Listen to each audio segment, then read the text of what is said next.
All right, excited to be joined by Coach Hardin from Houston, Mississippi. I learned before we came in the first Houston, the real Houston, right? Exactly. No offense to any of our customers in Houston, Texas, of course. But Coach, tell us a little bit about yourself and how you got to where you are today, and then we're going to talk a little bit about winning culture.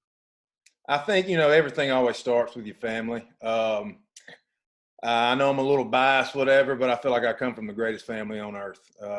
My parents, my grandparents, my siblings, my in-laws, my wife, my kids are just genuine, just great people. Come from a very, wise family, good athletic background. Both sets of my grandfathers, my father, all my uncles, we're all great athletes. We're all successful people. We're all just good people, wherever they've been, whatever they're done, they've always had their hand in something good. And I come from a family that's, that's good at handling adversity. That's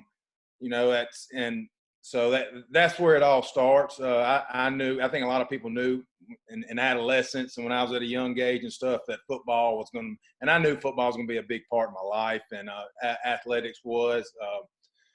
And a lot of folks knew me. I had an interesting playing career. I grew up and loved sports, attached to football, had a interesting and very successful high school, junior college, and senior college career. And, that kind of springboarded me into the coaching profession. And I know a lot of guys, their story is a lot different than mine when it comes to why they got into coaching. You got a lot of coaches out there that I got into coaching because of this coach, or I got into coaching because of this. Mine was a little bit different.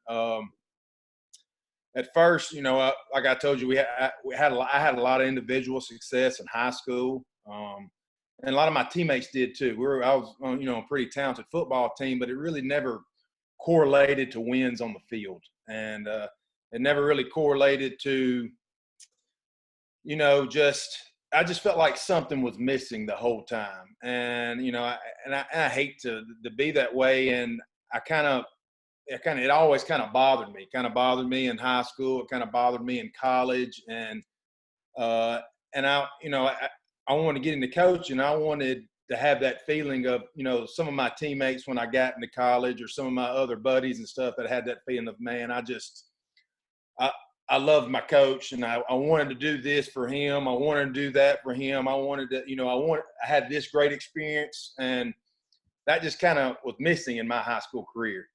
And so I made it a point that if I ever become a coach, I wanted it to be the greatest experience for all my players or anybody I got involved with, all my coaches. I want it to be, a family atmosphere, and I wanted to love all my players. I wanted to love all my coaches, and I wanted to be overboard with it. And I feel like I've been fortunate to do that. So now that's kind of why I got into coaching. It stuck with me. So after my playing days at Mississippi State, I had my uncle, like I told you, he was an athletic director and a defensive coordinator at a school that was just right down the road from where I was going to school. And so he asked me to, come and help and volunteer and coach. And so that's what I did. I went and, he let me coach linebackers, let me come up with the game plan and stuff sometimes for the defense side. And I learned a lot under him, and, kind of volunteered my time as a coach. And so that was good for me. And so, I got my degree in coaching, and had a lot of opportunities after I got done playing ball, to be a grad assistant at different colleges. And I don't know. I had a girlfriend at the time that I knew I was gonna marry, which is my wife now, and I knew we were gonna get married. And if I was a single guy, it'd be a little bit different. And I just knew I wanted to sooner or later have a family, and I want to watch my family grow up, and I want to be a part of that life. And college coaches can still do that, but I just felt my calling was a little bit different. Yeah. And so, I went the high school route, and I actually came back to my hometown. I had a lot of opportunities college-wise, high school-wise, all across the state. And something just pulled me back, and I did it. And fortunate enough, my first year coaching, I coached an NFL All-Pro Super Bowl winning champ, Chris Jones, that played for the Kansas City Chiefs this year. You know, my first year coaching, I'm like, oh my gosh, you know, first year really getting paid to coach. I'm like, is it like this every year? You getting to coach an All-Pro NFL player? It's not like that every It's year. definitely not like that. So that was a great experience. And so spent 2 years as just an assistant, head, you know, middle school coach, did the whole JV, teach special ed. I still teach special ed today. And after 2 years of that, I became defense coordinator. And first year has, you know, success. The second year, our head coach at the time had like a bad wreck that summer going into that next season. And so I ain't gonna say I was like an interim. I mean, he was still available and stuff, but I was fortunate enough, like I had to take a lot on myself as the next guy, you know, in charge as a coordinator. And I basically learned a lot of lessons as a head coach, doing stuff on my own then. And so we had a really good season. Had one of the better defenses in the state. Got to coach a guy that still owns the record. You know, I coached him his 3 years as a defense coordinator. He still owns the record for most interceptions in a career in the state of Mississippi. He had 36 interceptions in a career. So I was privileged enough to get to coach him and be a part of that. So after I finished that fourth, and I'm still at my alma mater, I got to, you know, coach those 4 seasons, and you know, I was getting some opportunities out there to go, you know, venture some other places. I wanted to at the time, and I was going to go apply at 2 big schools, you know, for some coordinator jobs. And my superintendent and principal brought me in one day and it's like, hey, do you want to be the next head football coach here? And so it's like, yeah, why wouldn't I? So at 26 years old, I had the opportunity to take over and be the head coach of my alma mater where I've been coaching for 4 years. And so I took that on and just finished my 4th season, my first season there. You know, great season. Started out the season 9-1. And I got a buddy out here. Actually, I just see him just popped in right now. He can tell you he was my offense coordinator that first year. We were 9-1, and I was miserable. I was not a happy guy. I felt like all I was worried about at the time was winning. That was it. I didn't care about. Only thing I cared about was football and winning. I didn't care about what happened at the school. I didn't care about what happened when we were down here. All I cared about was going winning on Friday nights. And I think at one point we were like rated the top team in our classification. And we go in 9-1, and we're playing for a division championship against a powerhouse. And we lose, don't handle it the right way. And we have an incident that next week or at that game and that next week at school that it was basically like a senior prank. And we had a lot of our best football players that were seniors, actually 6 of them, involved in a senior prank. And I had to remove those guys for our first round of a football game. And these are some guys that were studs. They were good. And they were, what do you say? If I don't suspend those guys, we probably go play for a North Half championship or go to the 3rd round, go very far in the playoffs.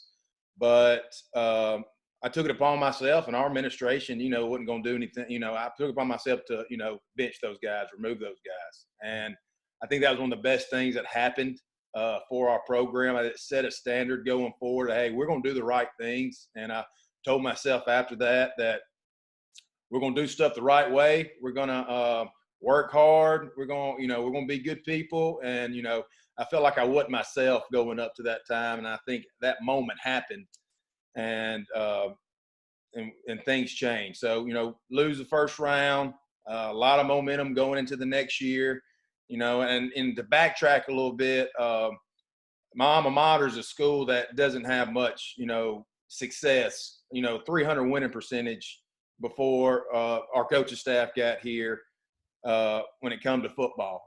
Always had talent, but never really had much investment. Always had, that if they won, they'd win 1 year and probably lose 4 or 5 years in a row. Then it would just cycle, and been fortunate enough to win every year ever since. So go to my second year. We have a good year. Make it to the third round, farthest team's ever been in school history. My third year, make it to the third round again. And best season in school history. We win 12 games that year. And this past season, which we just finished, we made it to the third round again and lost. So third round's really snake bitten for me. Now, it's probably some of the best success in our school history. Yeah, it is. But to me, I'm not satisfied with it. I can say all 3 years we've lost to the team that's won the whole thing. And we've lost by a touchdown or less. God's preparing us for something bigger than this. So he's teaching me a lot of lessons, teaching me some patience, teaching me of like, hey, you got to earn your way. And hopefully sooner or later we'll get over that hump. And we'll get there and hopefully win us something big. And, but it all really doesn't correlate to just that. We've had a lot of other good things happen, a lot of kids. Our GPA is risen the whole time. I've seen a lot of success story with kids that never would make it out of Houston, Mississippi, and now they're getting to make it out of Houston, Mississippi. And had a lot of good things happen. And so, our town's it's a real blue collar town, low socioeconomic town. Probably 89 or 90% of kids are on free and reduced lunches. So that's what type of kids we're dealing with. But, you're dealing with some kids of, let's say in the off season in January, February, I'm up here at 6 o'clock and I'm having to run kids off the practice field because they're out there, either throwing the football around or getting better. And that was just, I knew that was something, a sacrifice I needed to do because that was something that that they needed. So, that's a little bit about me. I know I probably kind of ran it a little bit and went out and left field. Well, I think it's important, when you're understanding this, that I like for people of all sports to be able to look at some of these topics. Some of the stuff we do is football specific or basketball specific or whatever, but this particular thing is really true across the board. What's going to be true for a soccer team trying to turn it around or a basketball team, a lot of it is going to be the same of what you did. And so I think it's important to kind of see where everybody's perspective is. And obviously if they're winning 30% of their games before you got there and now you're competing deep in the playoffs, you guys are doing something right. And a common mistake that a lot of people make is they think you got some magic plays or a magic defense. And I got news for you. That's just not how it is. There's nothing wrong with having good plays and good scheme, but it all works. And it's just my belief that this type stuff is what actually separates, not those magic plays and yet when you get on Twitter, and I love talking about plays, by the way, so I hope I don't talk about, I love talking about offense and defense. I love it. But it is not what separates some of these teams from others. It's just not. And it's just fun to talk about. And anybody thinks different just really hadn't probably figured this out yet, and they will one day. But if you have a plan for these things on the board up there, and when I studied places that had good programs, many sports, and they had a plan for all of these, not just a plan for, but they had a plan for player development. The reason it doesn't say strength conditioning is because maybe in cross country there's not strength conditioning as much, but in cross country there has to be a plan for player development. So this, in each one of these, you guys at Houston have to have a plan for all of these things. So you can take them one by one. You can talk about them, a couple of them, however you want to do it.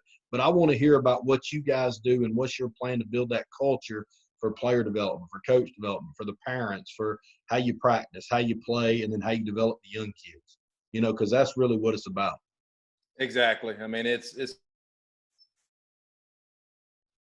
there. I mean, it's like you said with player development, the main key and the first and most important thing is creating that total team buy-in.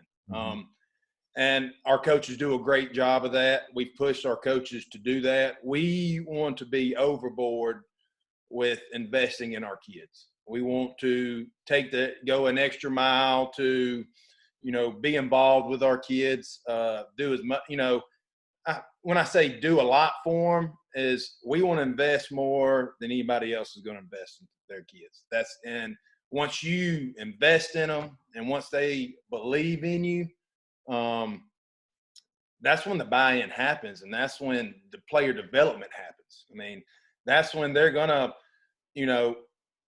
bust their tail in the weight room a lot harder than they did a few years ago. That's when they are going to the kids that are on the fence about playing. They're going to come out there because you've got this coach, or what they do out there at the field house with their players and stuff. They want to be a part of that. And I think that's the whole thing with player development. And I think it pushes a kid to be a total athlete once they're, the coaching staff is investing as much as they can, holistically into the player. We don't just, I'm a big weight room guy. I'm a big strength and training guy. I'm also a big speed and training guy. I do it all. Like you said, I've heard you talk about track and stuff. I take a lot of track stuff, but I love the leadership aspect of it. We've taken the past 2 seasons a day out of our off season. Instead of working out, we're working on leadership. We're working on, hey, we got to grow these kids into be leaders and to be better people. And that's and I think in today's world, we've kind of lost that. We've kind of gone off track. And I think if you can take time to work on kids to do that, find the time, and it can be something simple. I mean, we do different things. We we will do a PowerPoint on eye contact. We talk about, how attitude's important, how this is important. We might go out one day and just show a kid how to change a tire or change oil in their vehicle. Yeah. It's something different. And we're honest with them. We're honest with our guys. We're real with them. And like you, and we admit to them we're going to make mistakes. I've made tons of mistakes, but I learn from them. And that's why I try to with our kids too. We know they're going to make mistakes, but they got to learn from them, and they got to grow from that.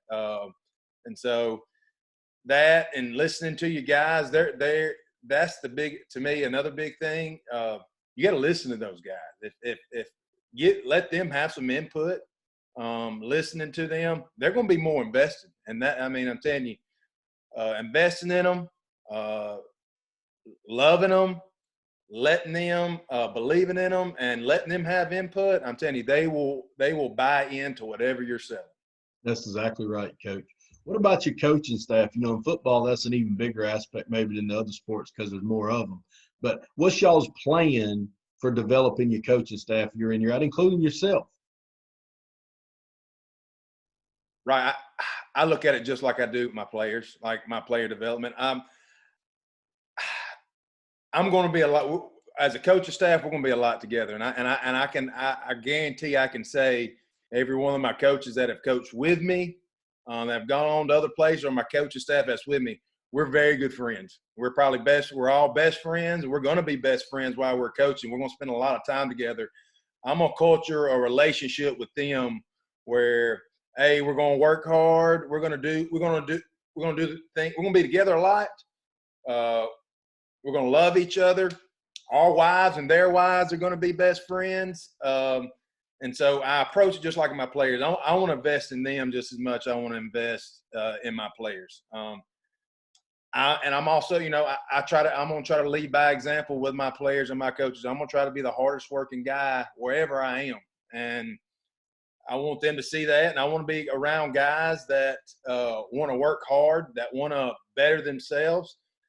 Every coach that comes through here, I want them to be a head coach if that's what they want to be. And I don't want to hold them back from that. And I want to try to show them, hey, all the things that you can learn and even the mistakes that you make of what to do and not to do. I guarantee there's guys that probably learned some things from me, what not to do.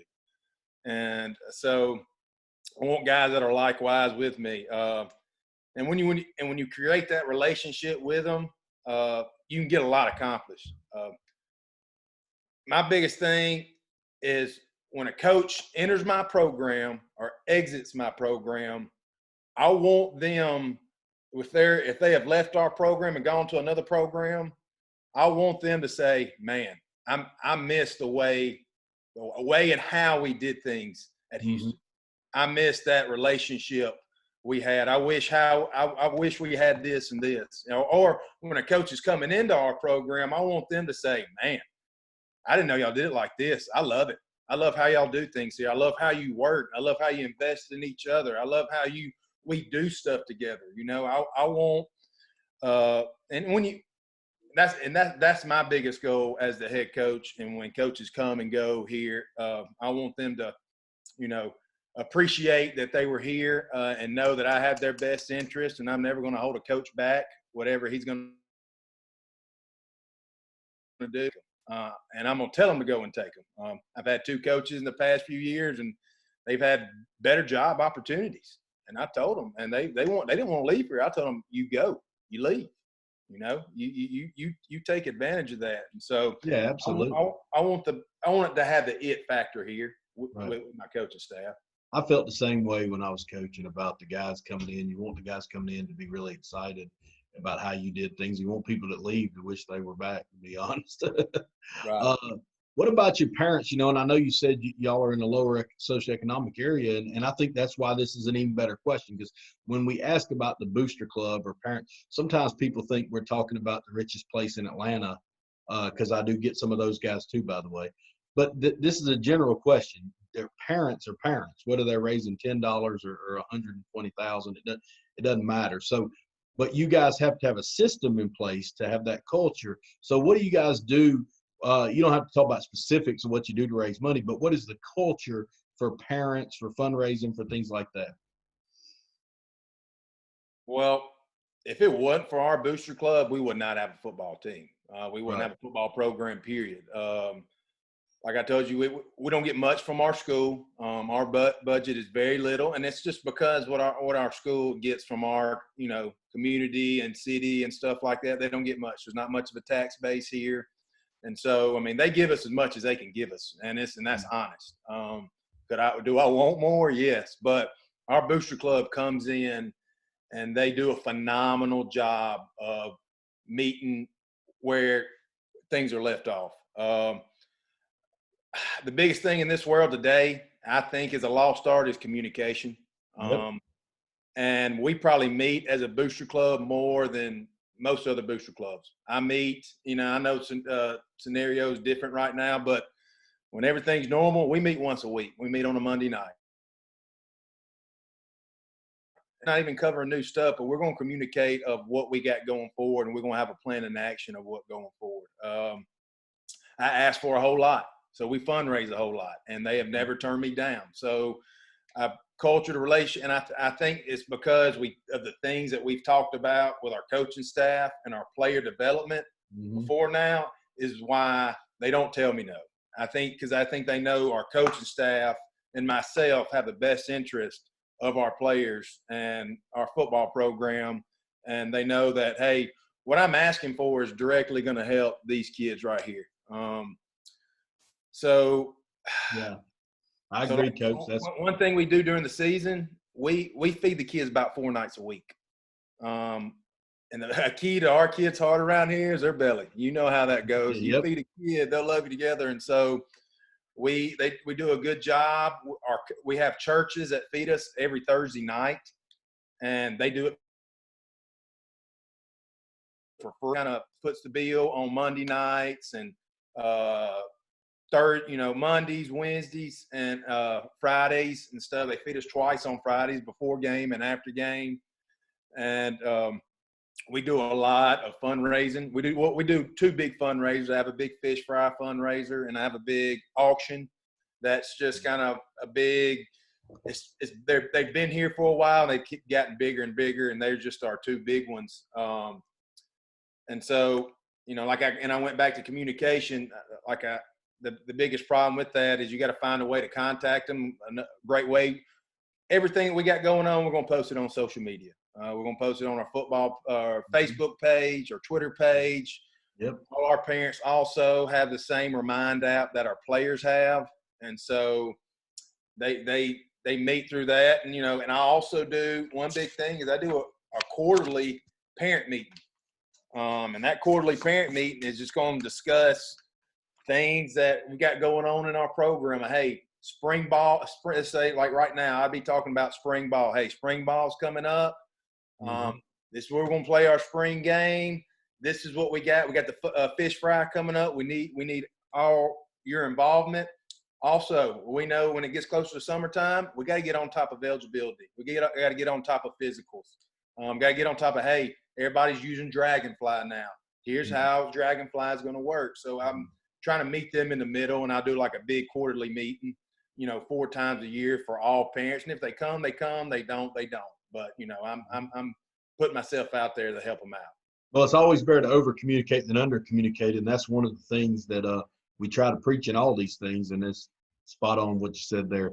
Tell us a little bit about your practice and your game. Just how you guys conduct yourself at practice and game that might be different or might separate you from the average team. Yeah, I'm gonna go like it is during the week. Each day is always kind of theme for us. We're gonna have a theme for each day, and it all starts with Sunday. Sunday film to begin the week. Our starters, we try to get all our starters to come in to watch film with us on that day from the previous game and just start watching a little bit of the base stuff for our next opponent we're going to play. And one thing that's good for us, it's big for us, I'm in my hometown, and both my grandparents love cooking. And so each week, my grandmothers, one week they feed and the next week they alternate, and they feed for our coaching staff. And so we'll sit up here and we'll work and we'll watch film and we'll eat, and that, so we keep our coaches up here. We want to take care of them because we know it's the weekend and we know that's some family time that they're missing, but I want to take care of them. But, fast forward, when we go to Monday, it's a mental day. It's a good day to work out, a good day to correct mistakes and implement our game plan for our opponent in that week. And, culture-wise and mindset-wise, it's a good day for me to humble them. To get them focused of, hey, let's say you've had a big win the week before or whatever. It's time to humble ourselves. It's a new opponent. It's not going to carry over. So that's the day I try to humble them. And Tuesday is Tough Tuesday. I took it from Temple. I mean, one of our motto is Top or Tough, TUFF. And so it's a Tough Tuesday, TUFF, Tough Tuesday. That's a hard day. It's going to be where we do everything. We're going to work hard. It's going to be a day it's going to be hard for everybody. I mean, and that's what we base our program on. Next day is something that we change up, and I call it Will Wednesday. I didn't say it previous when I was talking about my intro to myself, and I want to talk about it now. 2 seasons ago, I had a football player of mine pass away on me. I don't say he passed away on the playing field, but he passed away later on in the hospital from a predetermined heart condition that he had, that if he would have been anywhere else, it would have happened. And his name was Will Anderson. And it was very tough. And it's just, when you have a football player pass away on you, and you tell all these parents and that they're going to take care of their kid, it's tough. I had a tough time dealing with that. Thought about several times getting out of this profession because that's the biggest nightmare for a coach to deal with, is having one of your own pass away. And so we named that theme after him. And if it wasn't for my coaches and my players, I probably wouldn't be sitting where I am today, wouldn't be coaching if it wasn't for them taking care of me. I had a lot of apathy at the time. So, but we named that day Will Wednesday. And Will Wednesday is it's a good on good day. It's everything is going to be game-like. We're going to do a lot of down and distance stuff. We're going to do some goal line, sudden change.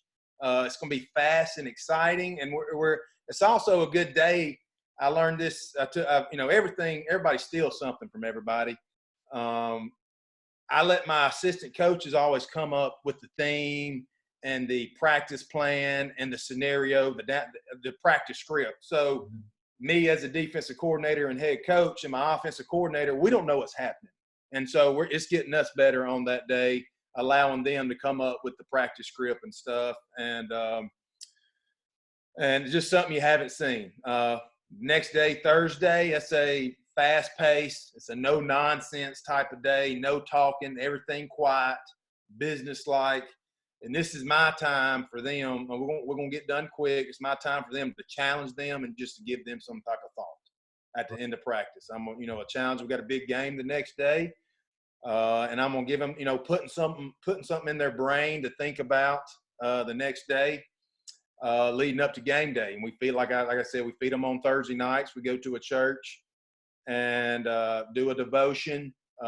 Always eat a fantastic meal, and turn around and we have school the next day. And game days, especially home games and even away games, if anybody knows about our community, they travel and they show up for football games. And so game days and our atmosphere are pretty electric.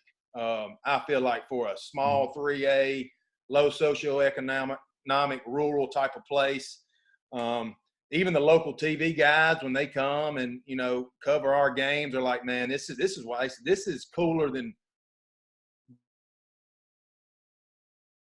games and 2 classifications bigger than you, and we'll have more fans than that. And it helps with our recent success, people wanting to come to games, and we've created that type of environment. So our game day culture is awesome. But I'm gonna get with what we do throughout the day. We build the day up. It's always a build up. Throughout the day. By the end of the day, we're trying to unleash those pit bulls and go play football. And we start off. We go to school that day. We try to make sure they are focused on school, and we're really strict on them early. Just really, really strict on them. They get to the field house about 2:30. We start getting our gear. We're going to have a devotion around 3 o'clock. And we have one of our local pastors that's actually our PA guy, and he's pretty awesome too. He gets obnoxious with it too. And he always does a great devotion. I meet with him, and that is quiet. It is no talking. We don't talk during our pregame meal. We don't talk during devotion. It's just quiet. It is simple, quiet. We come down from a pregame meal. We let them get off their feet. We let them rest. I've kind of created a player lounge, and we make sure they get off their feet, and they're going to sleep till about 5 o'clock. Then about 5, we're going to start waking up. We're going to start getting ready. We're going to start taping. First group usually goes out an hour and 10 minutes before, and we just start kind of liven up. You see them start chattering a little bit. Coaches kind of start getting loose a little bit, start to make them feel good. Go out for pregame, 5:50, and pregames. We try to make it a fun atmosphere. We're going to have fun out there. We're going to be live, going to be ready, and by the time we run through that tunnel or run through Sime at 7 o'clock, it's a party. Okay, we devote that day. That day is for those players. It ain't for our coaches. That day is for those players. We tell them every Friday, every game day, hey, tonight's your party. You party, and you party your tail off all night. And they approach it like that. They get out there, and I want them like crazy wild men once they run through that. And we have fun with it. And I think that has been a big key for us, is letting those kids, controlling them. And by the time it's game time, guys, it's y'all. So y'all go out there, you have fun, you get after it, you be crazy, and you play our brand of football. Yeah, that's awesome, Coach.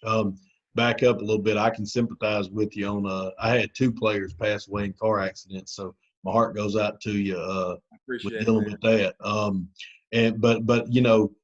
But in some ways, I thought that fuels your passion. It's obviously you're passionate about these kids and practice and games and all that. And I think you got to channel that stuff to continue to have your passion and being there for those kids in those tough times. So much as that's kind of hard to talk about, it's hard to talk about for me still, honestly. I think that in some degrees it reinforces why you were out there in the first place. And it makes it even more fun to have games, and you appreciate them more. And, to not get too far off topic, but I think this whole quarantine is going to make people appreciate playing more. Sometimes when bad things happen, it makes you actually appreciate some other things better. And so, my hat off to you on that one. Now, changing gears, with sub-varsity programs, every school's a little different on the setup maybe, but how do you get a kid that starts for you at Houston, he's 11th grade, 12th grade maybe, how does he get to that point? What's the culture of how he goes from a little guy up to that point? Yeah, I mean, it starts with our junior high program. We've always been successful in our junior high program. It's always been ran right. And, but like right now, we're going to talk about our junior varsity program. We're talking about our sub varsity. Once I took over the job, it wasn't a big emphasis. Once I was assistant coach, it always kind of bothered me. We were only playing like 1 or 2 JV games a year. Wow. And so I made it a point that, hey, we're going to play every one of them we can. And we're up to we play 8 games a year now. And we try to create it to hey, guys, this is like, I'm going to say your mock interview. This is your Friday night. Our Monday night we play, we're in a tough situation, but our coaches embrace it. We have 6 coaches on staff, and they all coach junior high and junior varsity football. And we play junior high and junior varsity football on a Monday. So we start at 5:30 with a 7th grade game, and we're probably not getting off the field till 10 o'clock. And so, and it's tough. And that's probably one of the toughest things to do is controlling and handling and improving your junior varsity program. I think it starts back with your player development. It starts back in the weight room, and it also starts back with what you do, practice wise, planning wise, and letting them have a mindset. Like we tell our junior varsity guys, you win on junior varsity game. Hey, when we have tough Tuesday tomorrow, we're cutting back on you a little bit, baby. We try to. You got to throw some incentive in there, and we didn't lose a game this year in junior varsity. It was tough at the beginning. We weren't winning many JV games, and I think they're starting to take pride in it because we started investing more, playing more, basically showing them, hey, this is your interview going forward. If you want to be on Friday nights, and this is your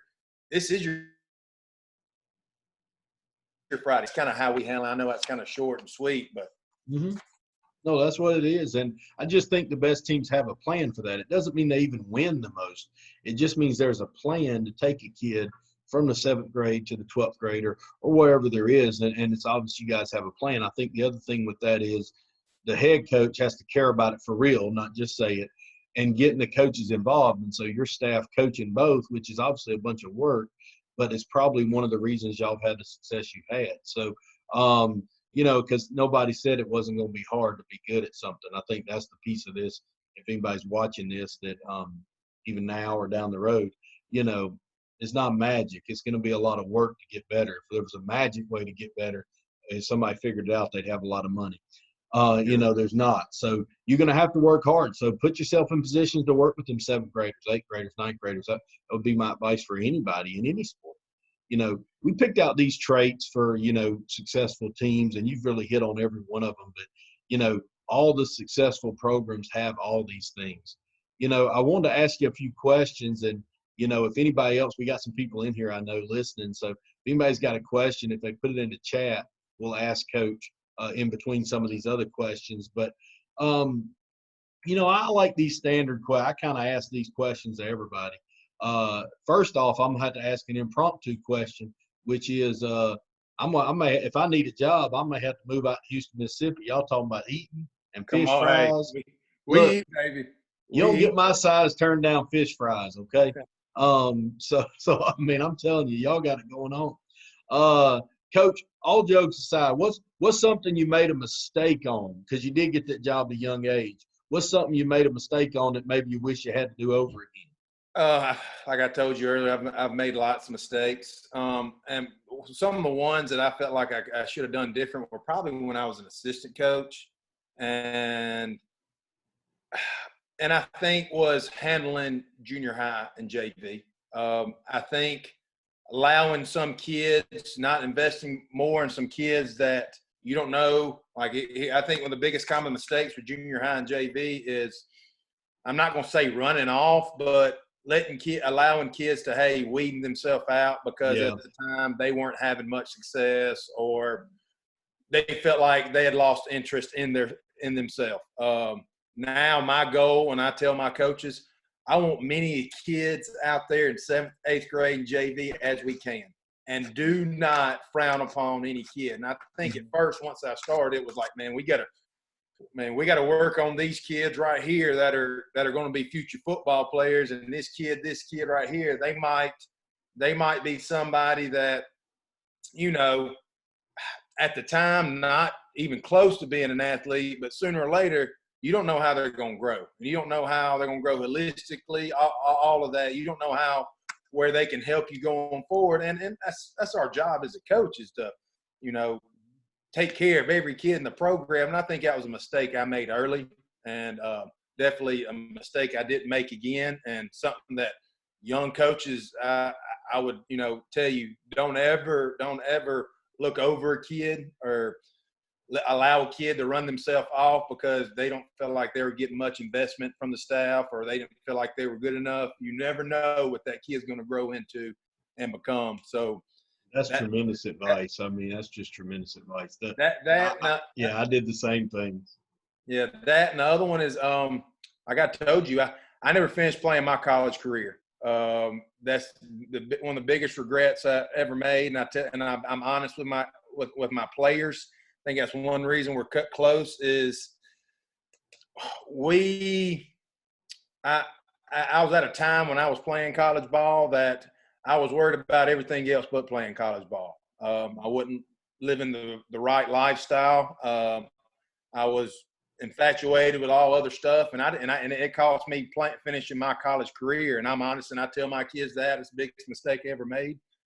And I wish I could take it back, but I think that's what God put that story in my life to, you know, tell that story of, hey, I made this mistake, and I don't want you to ever have to deal with that mistake too. So. No, I understand that. I just, you know, I did the same thing, Coach, not with the college part, but I mean with, you know, getting on kids when they was younger and when they were younger and not really seeing the potential some of them have. And, you know, as I got older, I got a lot better at that. What advice do you have for an aspiring head coach? You know, you talked a lot about being an assistant and some of the stuff you wish you'd done differently, but you never can know about being the head coach until you are one. I mean, that's just a fact. But there are things you can train yourself to be better at. So what's any advice you would have for an aspiring head coach? Somebody listening to this that's not a head coach yet but would like to be. Number one, have a plan. Go ahead and sit down and write down your procedures for everything. Even if they're right or wrong, go ahead and have a plan for yourself for once you step into that program. Have that plan of how you're going to handle this. And, hey, steal it from somebody. It doesn't matter. I mean, go out there and learn. Hey, go ask so-and-so, hey, I like how you run your program. How do you handle this? You jot that down. You have it in your plan of procedures of how you're going to do that. But have a plan for once you step in there. You're never truly ready. I mean, it's baptism by fire. I mean, that's all it is. You're never truly ready. But you can prepare yourself. There's several things. I mean, main thing, have a plan. Go ahead, create yourself a portfolio. And just like I talked about, having that plan, put for a portfolio, talk about yourself. Another best thing is surround yourself with good people. Surround yourself with elite people. Surround yourself with people. It's okay that you have assistant coaches. It's okay to be around people that are smarter than you and better than you. That's where you're going to get better. And surround yourself around good people and elite people, and that's going to help you. And the last thing is, the most important thing is, be yourself. Don't try to be anybody else. Just be yourself. You are who you are. You've got to be that head coach for a reason, because that's who you are. And don't change your ways because you become a head coach. Absolutely, Coach. That's great. Anybody else got a question in here? We'd let Coach get out back to social distancing. Coach, I sure appreciate you. You know, I learned a lot. It's obvious that you're passionate. You know, I've been the athletic director. I've been the head football coach a long time, but now I was the athletic director. and I was a district athletic director, over a whole school district. And we were always trying to hire people like you that had the same passion that you got about it. And, even in, 45 minutes, I can tell that. So keep doing what you're doing, and really looking forward to talking to you maybe in the future sometime. Thanks, Coach, man. Appreciate you. I appreciate you allowing me to talk about our program and what we've got going on. And I mean, it's a way to get better. Everybody can get better. Me, you, everybody else involved. That's right. It's a tough time right now, and we're gonna get through it. We're gonna get through it, and we're gonna be better. You said it perfect earlier. That once we get back to the swing of things, I think the world's going to be a better place. I think we're going to appreciate each other more. I think we're going to love each other more. I think we're going to be better people. And I truly do. I hope so. Me too. And I truly believe that. Me too, Coach. And hey, y'all keep me in mind for one of them fish fries. I'm going to have to get by Mississippi sometime. We'll do it, man. Fish fries. Hey, take care, Coach. Appreciate it. Thanks, Coach.